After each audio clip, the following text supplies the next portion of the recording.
copyright infringement. We'll get us on that. A story. We need a story. Finding the man that murdered my father. Oh, exhilarating. Back in 1986, my father was murdered, technically by my half-brother. I was, let's see, how old was I? I would have been 6 or 7. Anyways, it's sad, it sucks, it is what it is, but very fortunate to have a good stepfather by that time. And when you hear me talking in my videos about my dad, I'll use the terminology dad or father, either or. Dad is always talking about my stepdad. He's the one I hang out with now, and he's the one, whenever I refer to dad, that's who I'm talking about. I always specify father. Anywho, and I'll put some pictures up here. In, I think it was like 2009 or 10, I had posted a thing in a tractor forum, and at the time, that tractor forum was somewhat small, southeast U.S., things like that, looking for the man that murdered my father. And a lot of people answered to that, what their opinions were as to what I could or couldn't do. And, everybody makes mistakes. And I don't blame people for their mistakes. I expect for them to make it right. And so I decided to pursue finding him. Well, I'd posted that. Years went on, nothing. In 2019, his wife found it, signed up for the tractor forum, responded as seen here, and I immediately sent her a message. And the talked to her, I think that night, if I'm not mistaken. And he's been dead. I think he died in 2014 of a heart issue. She knew a lot about me, at least from my younger age, and said that he was always scared to try to contact me, afraid maybe I would retaliate, or just maybe being ashamed of himself. I'm not going to discuss the reasons of why he said he did it. That doesn't matter. But, she said she just happened to be online and Google his name, and that post had gotten enough coverage from that tractor forum to pop up, and that's when she answered. And she said, man, I wish I had searched, years ago when he was alive. And I said, well, why would you, So, years I've been looking for this. And I tell you, it's funny. One of the main reasons, we had a relative, I don't know, a grandmother, great-grandmother, great-aunt, somebody that had made stockings. Me and him had matching stockings. He's 10 years older than me. And I always wanted him to have his stocking back. And that's one reason why I was searching for him. Well, me and his, I guess, widow is what it would be. We still talk a few times a year, and have an okay relationship, for never meeting her. But it might have been 2 years ago now, I actually sent his stocking to her.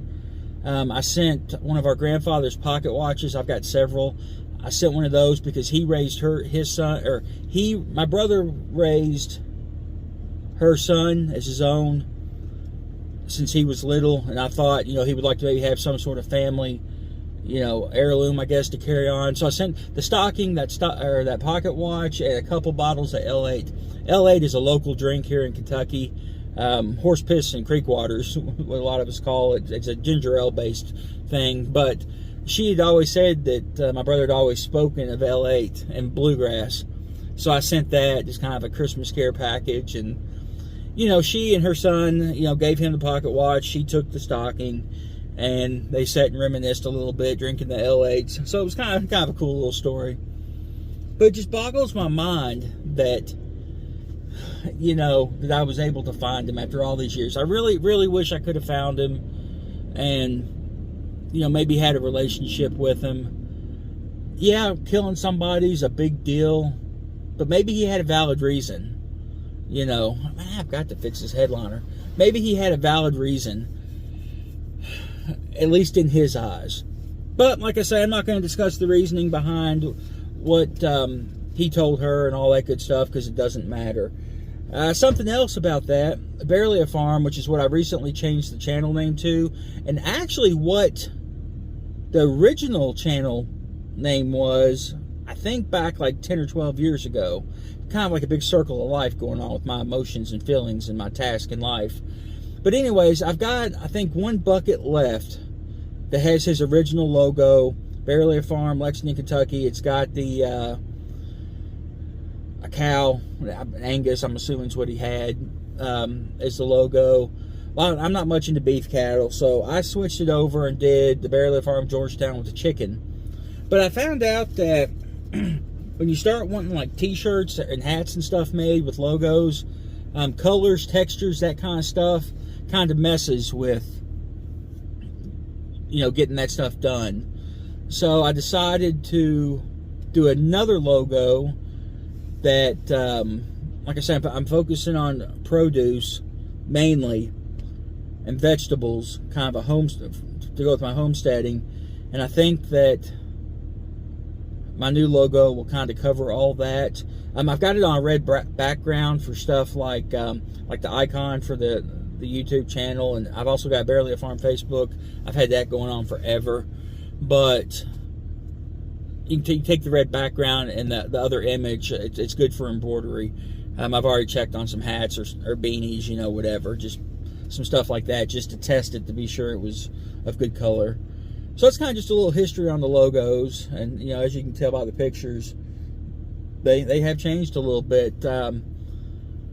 Like I say, a bucket's on its last leg. I don't use it. You know, he was killed in '86, so that bucket, what, 30 years old almost, probably. Long time. Anyways, like I say, I just want to do just a quick video, you know, of showing the logo updates and how they've kind of transpired over time. You know, why I changed my name. That was his farm, Bairlea Farm. I want to say it was like 5 to 8 acres was all that it was, which I've only got an acre I'm messing with, but still, you know, the name's unique. I also go by that name on all the forums for everything, for what people still use forums. But like I say, that's what, you know, kind of what it's all about, and you know, where I got the name and so forth. And I just wanted to share that with you guys. You know, I feel like I know some of you pretty well, and it's good talking to you and stuff like this. But anyways, I'm gonna get off here. I'm on my lunch break, so we're in the process of dealing with AT&T cell phone outage. I don't know if you guys are having any problems with that. It's funny, my initial thought was EMP, you know, with my years of prepping. I watch the conspiracy theories. So I'm dealing with that because most of my customers use cell phones to call, so we've been kind of quiet phone-wise. But personally, I don't care. Shut the phones down, shut the system down. Doesn't bother me a bit because I don't need it and don't care anything about it. Anyways, you guys be good. I'm going to get off lunch here, go back, do some more 9 to 5 work, and head out to the farm and see what I can do. We'll talk to you guys next time.